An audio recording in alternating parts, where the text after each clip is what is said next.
Hi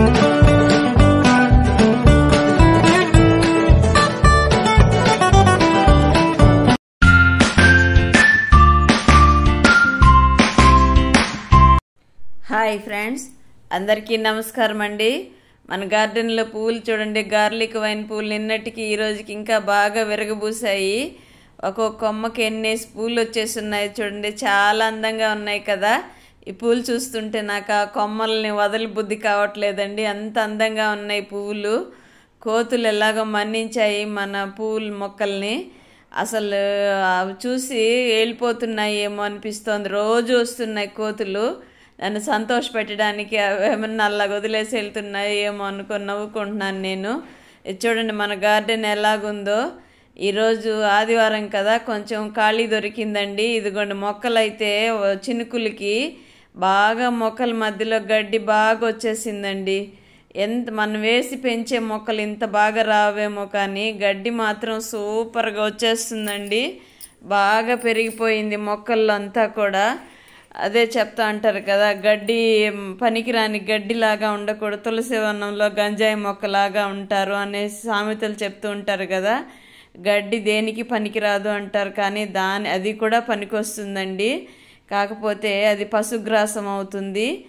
మన ఆలోచనలు మంచిగా ఉండాలి, గడ్డి పోచలాగా తీసి పడేయకూడదు అని చెప్తూ ఉంటారు కదా. నేను ఇవన్నీ ఆలోచిస్తూ గడ్డి తీస్తున్నానండి. మన మాటలు ఎవరికి గడ్డి పోచలాగా అనిపించకూడదు అని నా అభిప్రాయము. ఏదైనా 4 మాట్లాడాల్సిన దగ్గర ఒక్కటే మాట్లాడితే గౌరవంగా ఉంటుందండి. వాళ్ళకు గౌరవంగా ఉంటుంది, మనకు గౌరవంగా ఉంటుంది. 10 చెప్పే దగ్గర 2 మాటలే మాట్లాడాలండి, మిగిలిన 8 తగ్గించేసుకోవాలి. ఎందుకంటే ఇప్పుడు అందరూ వినే సమయంలో ఎవరూ లేరు కదండి. వాళ్ళ హడావిడి, వాళ్ళ ఆందోళనలు, వాళ్ళ టెన్షన్లు ఎక్కువైపోతున్నాయి కదా. నాకైతే ఈ వర్క్ చేసినంతసేపు ఇదే ఆలోచనలు వస్తున్నాయండి. నేనైతే వీడియో పెట్టేశాను, ఆలోచిస్తూ చూస్తున్నాను. ఇప్పుడు గుర్తొచ్చి చూశాను చూడండి, ఆ బకెట్లో అంతా మొక్కల మధ్యలో ఎక్కువ గడ్డి వచ్చేసిందండి. ఎందుకో మరి గింజలు కూడా వెయ్యం కదా, ఎలాగొచ్చేస్తుందా? మట్టి కూడా అంతా మనం శుభ్రం చేసే కదా. మరి పొలంలో అయితే పక్షులు అవన్నీ గింజలు తెచ్చేసి మొలకలు వస్తాయి అనుకుంటాము. ఈ బకెట్లో సహజంగానే వృద్ధి అయిపోతున్నాయండి.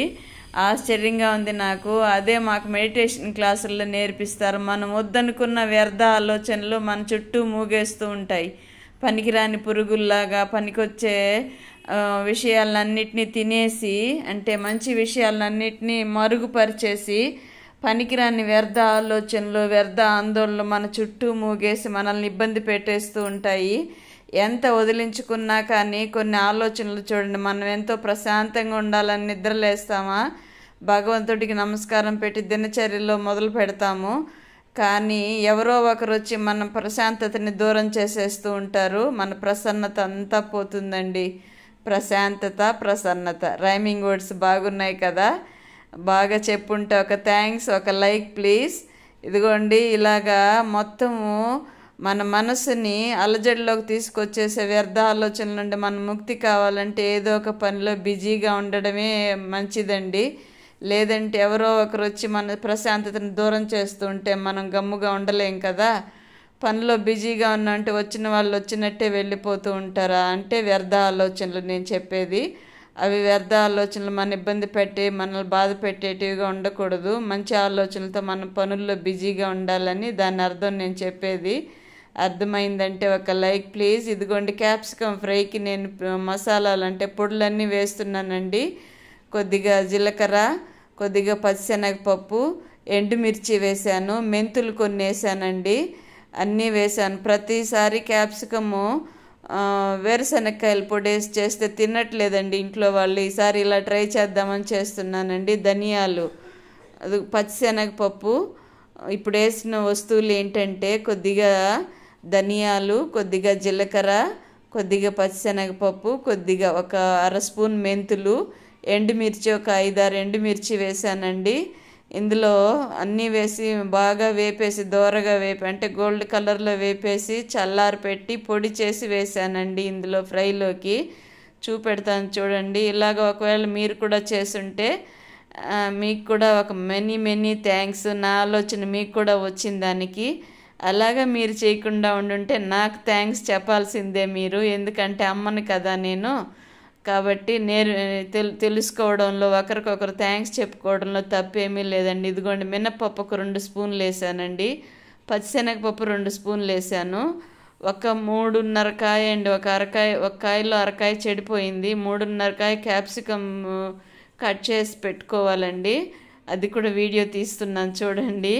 కట్ చేసి పెట్టుకొని రెడీగా పెట్టుకొని వేపి చల్లారబెట్టి పొడి చేసుకోవాలి. నేనైతే వేపి పెట్టేసి తర్వాత కట్ చేశాను. ఇదిగోండి, ఒక 6-7 మిరియాల గింజలు వేసాను. వీటితోనే కారం దుమ్ములేసిందండి. చూద్దాం, ఈసారి ఇలాగ ట్రై చేసి చూద్దాం. టేస్ట్ అయితే బాగుందండి. కాకపోతే ఎండుమిర్చి కొన్ని తగ్గించుకొని ఉండాలి. కొన్ని ఎండుమిర్చీలు ఎక్కువ వేసాను. ఒక 3-4 వేస్తే సరిపోతుంది. ఒక 3-4 కాయలు క్యాప్సికమ్ కాయలకి. మిరియాలు కొన్ని ఎక్కువే పడినట్టున్నాయి కదా. నేను 6-7 గింజలు అన్నాను, మళ్ళీ వేసానండి. అది రెండోసారి వేసింది గుర్తులేదు, అదే మీకు ఇప్పుడు చెప్తున్నాను, సారీ. ఒక 10-12 గింజలు పడి ఉంటాయండి. అదే కారం కొంచెం కారంగా ఉంది అన్నారు మా వారు తినేటప్పుడు. టేస్ట్ అయితే సూపర్గా ఉందండి. ఒకసారి మీరు కూడా ఇలా చేయకుండా ఉండుంటే ట్రై చేసి చూడండి. ఇదిగోండి, కాయలు చూపిస్తున్నాను కదా, ఇంకా కింద 2 ఉన్నాయండి. అవన్నీ కలిపి కట్ చేసి ఫ్రై చేశాను. చాలా బాగా వచ్చింది. ఇదిగో, మనం చేసే వంటల్లో కూడా, వంటలు చేసేటప్పుడు మనం మంచిగా అందరూ తినాలి అనే సంకల్పంతో చేసినట్లయితే అది సఫలమవుతుందండి. చిరాకు బురాకులు పెట్టుకుంటూ అలజడిలో ఉంటూ ఆందోళనగా మనం వంట చేసామంటే అది బాగోదు. తిన్న వాళ్ళకు కూడా అదే స్థితి ఏర్పడుతుంది. అదిగోండి, రైస్ పెట్టేశాను ఇటుపక్క. అదే ఆ పెనం దించుతానే రైస్ పెట్టేశానండి. నిన్నటి సాంబార్ ఉందండి, ముల్లంగి సాంబారు. అది ఈ క్యాప్సికమ్ ఫ్రై తినేద్దామని రెడీ చేస్తున్నాను. ఇదిగోండి, ఇవి నేను వేపిన గింజలు. అవి ఎండుమిర్చి కొంచెం దోరగానే కరెక్ట్గానే వేగినాయండి. అన్నీ ఒకదాని వెనకలో ఒకటి వేసేసాను కదా. అదంతా కలిపి ఇలాగా చల్లారబెట్టుకొని మిక్సీకి మెత్తగా పౌడర్ లాగా చేసుకోవాలండి. అది అందులో కలిసిపోవాలి ఫ్రైలో. ఇది త్వరగా ఉడికిపోతుంది కదండి క్యాప్సికమ్ కూడా. అయితే ఇంకా సన్నగా కట్ చేయించండి, నాకెందుకు ఓపిక ఉండట్లేదు. కూరగాయలు మా కోడలైతే సన్నగా కట్ చేస్తుందండి వెజిటబుల్స్ అన్నీ కూడా. అమ్మాయి బాగా టీనేజ్ వయసు కదా, ఓపిక ఎక్కువ. నాకు ఇప్పుడు త్వరగా చేసేస్తే ఇంకా కొద్దిసేపు రెస్ట్ తీసుకోవచ్చు, తర్వాత వీడియోలు అవన్నీ ఉంటాయి కదా అన్నట్టుగా ఆలోచిస్తూ కట్ చేస్తున్నాను. కూరగాయలు కట్ చేసేటప్పుడు కూడా ఒక కళేనండి, నేర్పరితనము అంటారు కదా. నేర్పరితనం అన్నిట్లో ఉండాలండి.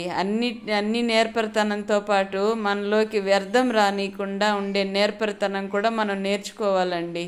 అవునంటారా కాదంటారా? వ్యర్థము అంటే ఏంటి? పనికిరాని వస్తువులు, మనకు వద్దనుకున్న వస్తువులు, వాటన్నింటినీ మనం దూరం పెట్టుకునే నేర్పరితనం మనలోకి రావాలి. దాన్ని ప్రాక్టీస్ చేయాలండి. అది ప్రాక్టీస్ చేయకుండా వాటిని బయటకు పంపించకుండా మనలో మనమే రోజు పెంచుకుంటూ పోతున్నామంటే వ్యర్థము మనకు బాధనే మిగులుస్తాయి. ఇదిగోండి, చల్లారిపోయినాయి కదా, వాటిని మెత్తగా పౌడర్ చేస్తున్నానండి. కొద్దిగా జార్కి తడి ఉందండి పై మూతకి, అందుకని తుడుస్తున్నాను. దానమ్మ కడిగి పెట్టేసి వెళ్ళింది కదా, కొంచెం తడి ఉంది, అదంతా పౌడర్ అంటుకుంటుందని తుడిచాను. ఇదిగోండి, పౌడర్ ఇంత మెత్తగా వేసుకోవాలండి, వీలైనంత మెత్తగా వేసుకోవాలి. దాని తర్వాత పోపుకు రెడీ చేస్తున్నానండి. అంటే క్యాప్సికమ్ కట్ చేసి పెట్టుకున్నాను కదా, అది ఆయిల్లో ఒక 2-3 స్పూన్లు 3.5 స్పూన్ ఆయిల్ వేసానండి. అది కూడా ఎక్కువే, కొంచెం తగ్గించి ఉండాల్సింది. క్యాప్సికమ్ ఊరికే సాల్ట్ పడంగానే ఉడికిపోతుంది కదండి. మీరు అన్నట్టు మీరు ఎప్పుడైనా క్యాప్సికమ్ ఫ్రై చేశారా? క్యాప్సికమ్ నాకు కూడా ఈ మధ్యనే అలవాటైందండి, ఒక 4-5 ఏళ్ళ నుండి. అంతకుముందు బజ్జీలకే వాడేదాన్ని.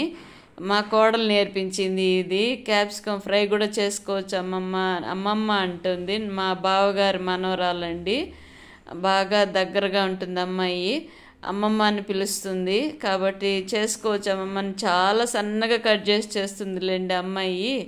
నేనైతే కొంచెం మీడియం సైజులోనే కట్ చేశాను. ఇదిగోండి, పోపులోకి కొద్దిగా జీలకర్ర, కొద్దిగా పచ్చిశనగపప్పు వేసానండి. నేను ఫ్రైల్లో చాలా వరకు పచ్చిశనగపప్పు వాడతాను, అలవాటు అయిపోయిందండి నాకు చిన్నప్పటి నుంచి. ఇంట్లో వాళ్ళు, అమ్మ అక్క వాళ్ళు వేసి చేసేవాళ్ళ, అది అలాగే కంటిన్యూ అయిపోయింది. ఫ్రైల్లో అది లేకపోతే తినబుద్ధి కాదు అన్నట్టుగా పిల్లలు కూడా అలవాటు చేసేసుకున్నారు. అది వేయడం అనేది తప్పనిసరి అయిపోయింది. అది లేకపోతే మినప్పప్పు అయినా వేస్తాను. అంటే పంటికి ఫ్రైతో పాటు పంటి కింద పప్పులు పడుతూ ఉంటే క్రిస్పీగా ఉన్నట్టు అనిపిస్తుంది. చాలా టేస్ట్గా కూడా ఉంటుందండి. ఫ్రై కూడా వేసి చూడండి ఒకసారి. ఇంట్లో ఎవరికైనా దెబ్బలు తగిలినాయనుకోండి, అప్పుడు పచ్చిశనగపప్పు వేయను, మినప్పప్పు వేస్తాను. మినప్పప్పు ఉన్నా ఓకే, పచ్చిశనగపప్పు ఉన్నా ఓకే, ఏదో ఒకటి. కాకపోతే ఎక్కువగా మినప్పప్పే వాడతాను, కొంచెం పెద్ద పప్పులు కదా అని. ఇదిగోండి పసుపు కొద్దిగా వేసాను. అంటే ఫ్రై చేసిన తర్వాత కొద్దిగా సరిపడినంత సాల్టు, ఇంకా లాస్ట్లో పప్పులు మిక్సర్ పొడి ఉంది కదండి, అది వేసేసిన తర్వాత కొద్దిగా పప్పుల పొడి కానీ ఇలాంటి పౌడర్లు వేసుకున్నప్పుడు లాస్ట్లో కొద్దిగా సాల్ట్ చల్లేస్తే సరిపోతుందండి. అలాగ చేసి చూడండి ఒకసారి, సూపర్ టేస్ట్గా ఉంటుంది. ఏదైనా సరేనండి, ఇంతకుముందు మనం వ్యర్థం గురించి మాట్లాడుకున్నాం కదా, మనం చెత్తనైతే తీసి బకెట్లో డస్ట్బిన్లో వేసేయడమో కవర్లో వేసి బయట పడేసేయడమో అలా చేస్తూ ఉంటాం కదా. మరి మనలోకి వచ్చే వ్యర్థాన్ని మనం ఎలా దూరం చేసుకోవాలండి? వేరే వాళ్ళు వచ్చి దూరం చేస్తారా మన మనసు బుద్ధిలో ఉండే వ్యర్థాన్ని? కాబట్టి మనకు మనమే దాన్ని తొలగించుకునే ప్రయత్నం చేస్తూ ఉండాలి. ఇదిగోండి ఫ్రై అయితే అయిపోయింది, ఉడికిపోయింది క్యాప్సికము. ఆ పొడి కొద్దిగా చల్లాను, ఒక 2.5 స్పూన్ దాకా వేసానండి. అప్పటికి అది బాగా కొంచెం కారం అనిపించింది. మిరియాలు వేసాను కదా, కొంచెం అంటే రైస్లోకి సరిపోయింది నాకు. ఉట్టిగా తిన్నారు మా వారు.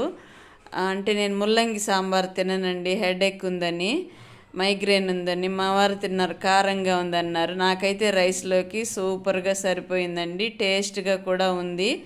ఇదిగోండి ఇలాగా పూర్తి అయిపోయిన తర్వాత స్టవ్ కట్టేసాను. చాలదేమో ఇంకొంచెం వేసాను చూడండి. ఇలాంటి పనులు అయితే బాగా చేస్తూ ఉంటాను. బాగా ఫుల్గా వేసినట్టున్నాను ఫ్రైలోకి, అందుకే కొంచెం కారం అనిపించిందో ఏమో మా వారికి. ఇదిగోండి మిరియాల సంగతి మర్చిపోయి ఎండుమిర్చే కదా అనుకున్నా, మళ్ళీ గుర్తొచ్చింది వేసిన తర్వాత. మనలోని వ్యర్థాన్ని మనమే తొలగించుకోవాలండి. నచ్చినట్లయితే